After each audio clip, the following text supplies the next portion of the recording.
సంపాదించిన మనీని హ్యాపీ మనీగా మార్చుకోవాలనుకుంటే విజువలైజేషన్ 2.0కి జాయిన్ అవ్వండి. Hello viewers, welcome back to our channel. ప్రస్తుతం స్టూడియోలో ఉన్నారు మోటివేషనల్ స్పీకర్, కౌన్సిలర్ రజనీ రమ్మ గారు. నమస్తే మ్యామ్. నమస్తే నవీన. మ్యామ్, స్ట్రెస్ ఇప్పుడు ఎవరి దగ్గర వెళ్ళినా వాళ్ళ నోట్లోంచి వచ్చేది ఇదే మాట. ఆఫీస్లో స్ట్రెస్, ఇంట్లో పిల్లలతో, యంగ్స్టర్స్ కానీ టీనేజర్స్ కానీ, అటు జాబ్ చేసే ఎంప్లాయీస్ కానీ, ఎవరికైనా సరే స్ట్రెస్ అనేది కామన్ అయిపోయింది. ఇది ఎక్కడి వరకు వెళ్తుందంటే సూసైడ్స్. రీసెంట్గా చూస్తే మనము ట్యాంక్ బండ్లో ఒక పర్సన్ సూసైడ్ చేసుకుని చనిపోయాడు. ఏం కారణాలనే మనకు తెలియదు. అంటే ఫ్యామిలీ ప్రాబ్లమ్స్ ఉండొచ్చు, బయట క్రెడిట్స్ ఉండొచ్చు, అప్పుల బాధలు ఉండొచ్చు. అంటే ఈ స్ట్రెస్ అనేది చివరికి మనిషిని తీసుకెళ్ళి అక్కడ పడేస్తుంది. సూసైడ్ అనే ఒక లోయ అనుకోవచ్చు. అవును. ఎలా అంటారు మేడం, స్ట్రెస్ నుంచి బయటకు రావాలి అంటే పర్సన్ డిఫరెంట్ కేటగిరీస్లో ఉన్నాయి ఇవి, వాళ్ళకి ఏం చెప్తారు మీరు? స్ట్రెస్లో ఉన్న వాళ్ళకి స్ట్రెస్లో నుంచి ఎలా బయటకు రావాలనేది మనం మాట్లాడుకుందాము.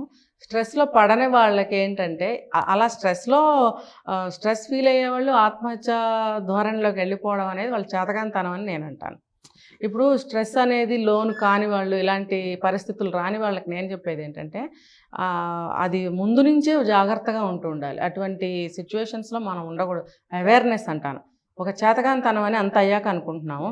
అదేదో ముందే అనుకుంటే మనం ఒక మంచి స్ట్రెంగ్త్గా ఉంటూ, అంటే మెంటల్గా స్ట్రాంగ్గా ఉంటూ మన సమస్యను మనం పరిష్కరించుకోవాలి. ప్రతిదానికి కూడా సొల్యూషన్స్ ఉంటాయి, లేకుండా ఉండవు. భూమి మీద దేవుడు పుట్టించిన తర్వాత అనేక సమస్యలు వస్తుంటాయి మన లైఫ్లో. అవన్నీ కూడా మనన్నే సాల్వ్ చేసుకోమని దేవుడు మనల్ని వదిలిపెట్టినప్పుడు మనం ఆ ధైర్యంతో, ఆ శక్తితోటి ముందుకెళ్ళాలి. ఆ టాలెంట్స్ తోటి, ఆ స్కిల్స్ తోటి అవన్నీ అలవాటు చేసుకోవాలి, నేర్చుకోవాలి.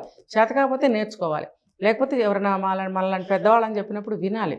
ఇవేవీ లేకుండా ఆనక సమస్యను ఎత్తి మీద పడిపోయినప్పుడు స్ట్రెస్ ఫీల్ అయిపోయి డిప్రెషన్లోకి వెళ్ళిపోయి చావుకు దారి తీస్తున్నారు, ఆలోచనలు వచ్చేస్తున్నాయి, కొంతమంది చేసేసుకుంటున్నారు. అయితే నేనేం చెప్తానంటే, ఇలాంటి పరిస్థితి మీకు ఎప్పుడైనా అనిపించినప్పుడు, ఇప్పుడు ఇట్లా నాకు అనిపిస్తుంది, నేను ఇప్పుడు ఏం చేయాలి అనే క్వశ్చన్ ఖచ్చితంగా వస్తుంది. వచ్చినప్పుడు ఏం చేయాలి? వెంటనే కన్సల్ట్ అవ్వండి ఎవరో ఒకళ్ళతోటి. ఉంటారు కదా, కౌన్సిలర్స్ ఉంటారు, పెద్దవాళ్ళు ఉంటారు, దానికి సంబంధించిన కౌన్సిలింగ్స్ స్పెషల్గా ఉన్నాయి. పోనీ అంత మీరు ఎక్స్పెండిచర్ ఇచ్చుకోలేరు, సింపుల్ టిప్స్ నేను చెప్తాను. ఇంట్లో ఎవరైతే ఉంటారో వాళ్ళకి మీరు ఓపెన్ చేసేయండి మైండ్ని. నాకు ఇలా అనిపిస్తుంది, నాకు ఈ సమస్య లేదు, మన దగ్గర ఎవరూ లేరు. ఫ్రెండ్స్, నువ్వు ఎక్కడన్నా ఉద్యోగం చేస్తున్నావు, ఒక రూమ్లో రెంట్కి ఉంటున్నావు అని అంటే ఫ్రెండ్స్తో షేర్ చేసేసి ఇమ్మీడియట్గా. మంచివాళ్ళే ఉంటారు, నీ చెడు కోరుకునే వాళ్ళు, నీ ఏమంటారు, నీ బ్యాడ్ కోరుకునే వాళ్ళు, లేకపోతే నీ ఫెయిల్యూర్ కోరుకునే వాళ్ళు. అంత చెడ్డ ఫ్రెండ్స్ ఎవరుంటారు? ఉండరు కదా. మామూలుగా కోపతాపాలు వస్తే కాసేపు కోపంగా ఉండే ఫ్రెండ్స్ ఉంటారు, కానీ నీ యొక్క అధోగతి కోరుకునే వాళ్ళు ఎవరు ఉండరు. కాబట్టి షేర్ చేసుకుంటే వాళ్ళు ఖచ్చితంగా వెంటనే రియాక్ట్ అవుతారు. అరే వీడేంటి ఇలా అనుకుంటున్నాడు, పక్కవాడితో ఇమీడియట్గా చెప్తాడు. కాబట్టి అట్లీస్ట్ పక్కన రూమ్లో ఒకళ్ళు ఉంటే ఒకళ్ళకైనా సరే షేర్ చేయాల్సిందే. మీరు కౌన్సిలింగ్కి వెళ్ళలేరు, ఊరికి వెళ్ళి పెద్దవాళ్ళతో చెప్పలేరు అనుకుంటే పక్కన మీకు ఆప్తులు, ఫ్రెండ్స్, మీకు సపోర్ట్ చేసే ఆఫీసు స్టాఫ్ ఉండొచ్చు, మీ ఆఫీసు బాస్ మీతో మంచిగా ఉండొచ్చు. ఎవరితోనైనా సరే నాకు ఇటువంటి సిచ్యువేషన్ వచ్చింది, నాకు మైండ్ మారిపోతుంది, ఆలోచనలు ఇలా వస్తున్నాయి అని చెప్పి మీరు వెంటనే చెప్పాలి. చెప్తే వాళ్ళు వెంటనే ఏదన్నా యాక్షన్ తీసుకుంటారు. కాకపోతే పైపైన చెప్పడం కాదు, వీడెప్పుడు ఇలా ఏడుపు మొహంతోనే ఉంటాడులే అన్న ఇదిలో చెప్పొద్దు. నిజంగా సీరియస్ వచ్చినప్పుడు మీరు సీరియస్గానే మ్యాటర్ని తెలియజేయాలి. తెలియజేస్తే వాళ్ళు కూడా సీరియస్గా రిసీవ్ చేసుకుని వీటికి ఏదో తేడాగా ఉంది, వీడిని ఒక గంట కనిపెట్టండి అని అందరూ అనుకుంటారు. ఊరికి కూడా ఫోన్లు చేసి ఉన్న విషయాన్ని చెప్పుకోవాలి, ఏదైనా సలహా తీసుకోవాలి. అప్పుడు ఇంటి దగ్గర నుంచి వాళ్ళు కూడా కొంచెం సలహా ఇస్తారు. బాబు మేము వస్తున్నాం, నువ్వు కంగారు పడకు, ఏం పర్వాలేదు, మేము ఉన్నాం అనే భరోసా ఇవ్వాలి. ఇంకొక పిరికితనాన్ని వదిలిపెట్టాలి. పిరికితనం ఉంటే అమ్మా నాన్న వచ్చే లోపల అని చేసేసుకోవచ్చు. అమ్మో ఏమడుగుతారో, నేను ఏం జవాబు చెప్పాల్సి వస్తుందో, అసలు అట్లా భయపడకండి. అమ్మా నాన్న అంటే ఎప్పుడైనా సరే ఎటువంటి స్థితిలో ఉన్న బయటకి లాగాలనే చూస్తారు, కానీ మిమ్మల్ని కొట్టేసి పనిష్మెంట్లు ఇచ్చేసి మిమ్మల్ని ఊర్లు తీసుకెళ్ళిపోయి మూల కూర్చోబెట్టి అలా చేసే రోజులు కావు. కాబట్టి మీరు ఓపెన్గా అమ్మా నాన్నలకి చెప్తేనే మీకు ఎంతో శ్రేయస్సు, మీకు ఉపయోగం కూడా ఉంటుంది. వెంటనే వాళ్ళకి చెప్పడం. లేదు మీకు కాస్త స్తోమత ఉంది, మీకు అందుబాటులో ఎవరన్నా ఉన్నారు, కౌన్సిలర్స్ తెలుసు, లేకపోతే మీ ఫ్రెండ్స్ ద్వారా తెలిసిన కౌన్సిలర్స్ ఉండొచ్చు. నవేడేస్ కౌన్సిలర్స్ దొరకడం అంత కష్టం కూడా ఏమీ కాదు. ప్రత్యేకంగా ఉంటారు కౌన్సిలర్స్, వాళ్ళ దగ్గర మీరు కన్సల్ట్ చేయండి. ఆన్లైన్ కూడా దొరుకుతున్నారు, వీలైతే ఆఫ్లైన్ పిలిస్తే అవసరం పడితే వెళ్ళండి. కొంచెం మీరు ఖర్చు పెట్టుకోగలిగితే మాత్రమే నేను చెప్తున్నా. అది కూడా లేదు అంటే ఇందాక నేను చెప్పినట్టుగా అలాగా ఉండండి. తర్వాత మీరు ఆత్మహత్య చేసుకోవాలి అని అనిపిస్తే మాత్రము అటువంటి వస్తువుల్ని ఏవి కూడా, ఒకవేళ ఇంట్లో ఆల్రెడీ ఏదైనా చాకులో గీకులో బ్లేడ్లో ఉంటాయి, అవి కూడా తీసి ముందు ఫస్ట్ ఆఫ్ ఆల్ బయట పారేయండి. తర్వాత అటువంటి వస్తువులను దూరంగా ఉంచండి. అటువంటి ఇష్టం లేని పనులు కొన్ని ఉంటాయి, అవి చేయకండి. ఆ పనులు చేయకండి. ఆ వస్తువులను ఇంట్లో నుంచి పడేయండి. ఆ ఆలోచనల నుంచి బయటపడటానికి చిన్న చిన్న టార్గెట్స్ పెట్టుకోవాలి. చిన్న చిన్న గోల్స్, 2 రోజుల గోల్స్, 1 రోజు గోల్స్, లేకపోతే నెల రోజు గోల్, అలా ఏదో ఒకటి. ఇవాళ సాయంత్రం లోపల ఈ పని చేద్దాము, లేదు ఒక రూమ్ క్లీన్ చేసుకోవాలని పెట్టుకోండి, లేదు ఒక బుక్ చదవాలని పెట్టుకోండి, 1 డే గోల్, లేదు 2 డేస్ ఒక బుక్ 2 డేస్ చదవచ్చు. చిన్న చిన్న గోల్స్ పెట్టుకోండి. అవి చదువుతూ ఉంటే ఆ బుక్లో మీకు తెలియకుండానే కొన్ని పరిష్కారాలు కూడా దొరికేస్తాయి. అది ఎటువంటి బుక్ అయినా కానివ్వండి, ఏ పేజీ అయినా ఒక పేజీలో మీకు దొరుకుతుంది. ఒక చిన్న సెంటెన్స్ రూపంలోనైనా పరిష్కారం అనేది ఇండైరెక్ట్గానైనా సరే దొరికి తీరుతుంది. నేను ఛాలెంజ్ చేస్తాను. ఆమె షేరింగ్ అని చెప్పారు కదా, చాలామంది ఇప్పుడు మనకు ఉన్నటువంటి బాధని షేర్ చేసుకోవడానికి ఇబ్బంది పడతారు. మన అనుకునే వాళ్ళతో కూడా షేర్ చేసుకోవడానికి ఇబ్బంది పడతారు. మీరు అన్నట్టుగా ఫ్రెండ్స్తో కూడా అలాంటి మనస్తత్వం గల వాళ్ళు కొంచెం చాలా మంది ఉన్నారు. సెన్సిటివ్ అంటారు వాళ్ళు కొంచెం. మరి అలాంటి వాళ్ళు ఎలా మేడం? అదే అవన్నీ వదిలేయమని చెప్తున్నా నేను. మీరు ఎంత సెన్సిటివ్ అయినా, ఎంత సిగ్గుపడే మనుషులైనా సరే, మొహమాటస్తులైనా సరే, మీ రూమ్లో ఉన్న ఫ్రెండ్తో అంత ఎక్కువ అటాచ్మెంట్ లేకపోయినా సరే, ఉన్నది వాళ్ళే అయినప్పుడు వాళ్ళతో మీరు ఖచ్చితంగా షేర్ చేసుకోండి. ఇది తప్పనిసరైన విషయం. ఎందుకంటే మీరు నిండు జీవితాన్ని ఎందుకు పోగొట్టుకోకండి. అది ఒకవేళ మీరు మ్యారీడ్ అయితే మీ ఫ్యామిలీకి నష్టం. మ్యారేజ్ మీరు కాకపోతే తల్లిదండ్రులు జీవితకాలం ఏడుస్తారు. వాళ్ళకి చివరి దశలో మంచిగా చూసి హ్యాపీగా వాళ్ళని పంపించాల్సిన వయసు వచ్చిన కొడుకులు కానీ, కూతుళ్ళు కానీ, లేదా ఆ ఇంటి యజమాని కానీ, ఎవరైనా కానీ నడి సముద్రంలో కుటుంబాన్ని వదిలేసి వెళ్ళిపోతే వాళ్ళకెవరు దిక్కు? మీరు అన్మ్యారీడ్ అయితే మీకేం బర్డెన్స్ ఉండకపోవచ్చు. వాళ్ళు ఎన్ని కష్టాలు పడతారు. ఒకవేళ వాళ్ళకి ఏదైనా అప్పులే ఉండొచ్చు, లేదా ఇంకా పెళ్లిగాని అక్క చెల్లెళ్ళు మీకు ఉండొచ్చు, లేదా ఆయనకి పెళ్లిగాని కూతుళ్ళు, కొడుకులు, చదువుకోవాల్సిన కొడుకులు, ఏవో అప్పులు, కమిట్మెంట్స్ ఎన్ని ఉన్నప్పుడు మీరు పోయినంత మాత్రాన అవి ఎక్కడికి పోవు, అక్కడే ఉంటాయి. మీరు మీ స్వార్థం చూసుకుని వెళ్ళిపోతున్నారా మీ కుటుంబాన్ని నడి సముద్రంలో వదిలేసి? అది అప్పుడు మీ కుటుంబం మీద మీకు ఎంత ప్రేమ ఉన్నట్టు? ఏమి లేనట్టే కదా. మీరు కుటుంబం కోసం నిజంగా వాళ్ళని బాధ పెడుతున్నానే, నేను ఇంకా బతకూడదు అని మీకు థాట్ వచ్చినప్పుడు వెంటనే ఈ థాట్కి రండి అని నేను చెప్తాను.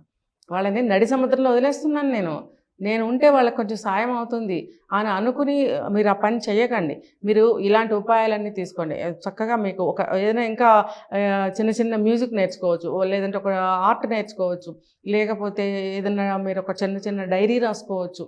డైరీ రాసుకోవటం వల్ల కూడా ఇలాంటి వాళ్ళు చాలా ఉపయోగం. రాసుకోవాలి. వాళ్ళ ఎవరైనా గబుక్కుని చూడొచ్చు ఈ లోపల, వీటికి ఏదో థాట్స్ వస్తున్నాయని చెప్పి కొంచెం కనిపెట్టచ్చు. తర్వాత రూమ్లో కానీ ఇంట్లో కానీ ఉన్న సభ్యులు కూడా కాస్త వీళ్ళని కనిపెడుతూ ఉండాలి. మూడ్స్ ఎందుకు ఆఫ్లో ఉన్నాడు, లేకపోతే అమ్మాయి ఉంది, ఏంటి ఇలా ఉందని కనుక్కోవాలండి. ఏముందిలే ఇప్పుడు నాకు పని తీరికలేదు, తర్వాత మాట్లాడదాం అనుకుంటే అవ్వాల్సింది అయిపోయింది అనుకోండి ఈ లోపల, అది ఇంకా బాధ. అయ్యో నేను వచ్చి పలకరిస్తే ఇది జరిగేది కాదు. చాలామంది అంటుంటారు చూడండి కదా, తర్వాత అయిపోయాక. మనం ఒక ఎపిసోడ్లో మాట్లాడుకున్నాం, తప్పంతా నాదే. ఆ తర్వాత అనుకుంటే ప్రయోజనం ఏంటి? అరే ఆ తప్పు నాదే, ఆ తప్పంతా నాదే, నేను ముందుగానే అనుంటే ఇది జరిగి ఉండేది కాదు. అది మీరు తర్వాత అనుకోవడం ఎందుకండి? ముందుగానే మీరు జాగ్రత్తగా ఉండండి. ముందుగానే ప్రతి క్షణం కనిపెట్టుకుంటూ ఉండాలి. బ్రదర్స్ అయినా, సిస్టర్స్ అయినా, భార్యాభర్తలైనా, ఎవరైనా సరే కనిపెట్టుకుంటూ ఉండాలి. ఇంకా ఫ్యామిలీ అంటే అదే కదండి. సో ఇలాంటి వాటికన్నిటికీ దూరంగా ఉండటము, మంచి కౌన్సిలింగ్ తీసుకోవటము, ఒక చిన్న చిన్న గోల్స్, ఎప్పటికప్పుడు గోల్స్ పెట్టుకోవాలి. ఒక గోల్ అయిపోగానే ఇంకోటి, అది 1 మంత్కి కానీ, 15 డేస్కి కానీ, 6 మంత్స్ కానీ, 3 మంత్స్ కానీ, అట్లానే డైవర్షన్ అనమాట. ఆ డైవర్షన్ పెట్టుకుంటే మీకు నిజంగానే ఆ థాట్స్ వెళ్ళిపోతాయి. ఈ బుక్ చదువుతున్నప్పుడు, ఈ కొత్త విషయాలు మీ మైండ్లోకి వెళ్తున్నప్పుడు మీ పాత ఆలోచనలన్నీ కూడా ఎంత అవివేకంగా ఉన్నాయా అని మీకు అనిపిస్తుంది తప్పనిసరిగా. ఏదో ఒక మంచి బుక్ తీసుకోండి, మీకు అది చాలా మంచి నాలెడ్జ్ని ఇస్తుంది. ఇలాంటి వాటి నుంచి బయటపడటానికి ఎంతో స్ఫూర్తినిచ్చే బుక్స్ ఉన్నాయి. ఎనీ బుక్ చదవండి, పోనీ చిన్న చిన్న బొమ్మరీలు చదవండి, చందమామ చదవండి, మీ మనసు ఎంత వికసిస్తుంది, నవ్వు వస్తుంది చక్కగా. మీకు ఇంత అందమైన ప్రపంచం, ఇంత రంగుల ప్రపంచాన్ని వదిలి వెళ్ళిపోవాలనుకున్నాను అనే థాట్లోంచి మరి ఖచ్చితంగా వెనక్కి వస్తారు. సో స్ట్రెస్ గురించి చాలా బాగా ఎక్స్ప్లెయిన్ చేశారు మ్యామ్. ఫైనల్ ఒక క్వశ్చన్ చెప్పండి. చిన్న చిన్న వాటికి కూడా స్ట్రెస్ గురవుతారు కొంతమంది, అంటే అది తెలియక అంటారా, అవివేకంగా అంటారా? అంటే అది ఇక చిన్నప్పటి నుంచి చెప్పుకోవాలి. బేస్ ఏంటంటే చిన్నప్పటి నుంచి భయంగా పెరిగిన వాళ్ళు ఉంటారు, ఒక డెసిషన్ మేకింగ్ తెలియని వాళ్ళు ఉంటారు, లేకపోతే భయస్థులు ఉంటారు. ప్రతిదానికి ఫ్రెండ్స్నో అమ్మ నాన్నలనో అన్నదమ్ములనో ఎవరుంటే వాళ్ళని అడిగి చెయ్యటం అనే అలవాటు ఒకటి ఉంటుంది. ఓన్గా వాళ్ళు ఏది Decision making. థింక్ చేయలేకపోతారు. Yes. అలాంటి వాళ్ళు చాలా తొందరగా స్ట్రెస్కి లోన్ అవుతారు. ఆ స్ట్రెస్కి లోన్ అయినప్పుడు డిప్రెషన్లో కూడా వెళ్తారు. అదే టైంలో ఏమవుతుందంటే బాడీ పెయిన్స్ వచ్చేస్తాయి, ఇన్ఫ్లమేషన్ వచ్చేస్తుంది బాడీ అంతా కూడా. వాళ్ళకి బాడీ అంతా కూడా అది ట్రాన్స్ఫర్ అవుతూ పెయిన్స్ కలిగిస్తూ అస్థిమితంగా ఉంటుంది ప్రాణం. తినలేరు, తాగలేరు, ఎవరితో స్పెండ్ చేయలేరు, చేసే ఉద్యోగం చేయలేరు. ఇంకా అలాంటప్పుడే వాళ్ళకి ఆ థాట్స్ వచ్చేస్తాయి అన్నమాట. Yes. అందుకని చెప్పి ప్రతి తల్లిదండ్రులు కూడా ఇప్పుడు జరిగిపోయి పెద్ద పెద్ద పిల్లలు అయిపోయిన తర్వాత మనం ఏం చేయలేము, కానీ ఆ పెద్ద పిల్లలకు కూడా నేనేం చెప్తున్నానంటే ఇప్పటి నుంచైనా సరే ఒక డెసిషన్ మేకింగ్ ఎలా చేయాలి అనేది ఫస్ట్ తెలుసుకోండి. తెలుసుకుని అది ఫెయిల్ అయినా తప్పైనా ఒప్పైనా మీ డెసిషన్ మీరు తీసుకోండి. ప్రతిదానికి అమ్మ నాన్నల్ని పక్క వాళ్ళని అడగటానికి అలవాటు పడకండి. ఒకవేళ మీ కుటుంబానికి సంబంధించిన ఆస్తిపాస్తులకు సంబంధించిన వ్యవహారాల్లో అయితే తల్లిదండ్రులు సలహా ఎప్పుడు తీసుకోవాల్సిందే. ఇంకా రెగ్యులర్ ప్రతిదానికి మీరు ప్రతి ఒక్కళ్ళని డెసిషన్ తీసుకోవటం మొదలు పెడితే ఇలాంటి ఆపద సమయంలో మీ డెసిషన్ మీరు తీసుకోలేరు, తప్పుడు దారిలోనే వెళ్ళిపోతారు, మీ జీవితం పాడైపోతుంది. అది కాదు, ఆ పిరికితనాన్ని దూరం చేసుకోండి. ధైర్యంగా ఒక 2 నిర్ణయాలు చేసుకుని చూసుకోండి. అరే నేను కూడా బాగానే చేస్తున్నాననే ఒక కాన్ఫిడెన్స్ వాళ్ళలో వస్తుంది. వచ్చినప్పుడు మెల్లమెల్లగా వాళ్ళ నిర్ణయాలు వాళ్ళు తీసుకోగలిగినప్పుడు వెంటనే కూడా స్ట్రెస్లోకి వెళ్ళలేరు వాళ్ళు. ఎప్పుడైతే డిపెండ్ అవుతారో అప్పుడే వాళ్ళకి ఏం చేయాలో తోచని తెలియక. పరిస్థితి, Yes. చెప్పలేరు, చేయలేరు, చేయలేరు. మింగలేరు, కక్కలేరు అన్నట్టు అయిపోతుంది. ఆ ఇదిలో వాళ్ళు ఏమో నలిగిపోతారు, మనసు నలిగిపోయి Yes. వాళ్ళ స్ట్రెస్ అనేది ఒత్తిడికి లోనవుతుంది. Yes, thank you. Thank you. Suman టీవీలో మీ పర్సనల్ అండ్ బిజినెస్ ప్రమోషన్స్ కోసం కింది నెంబర్కి కాంటాక్ట్ చేయండి.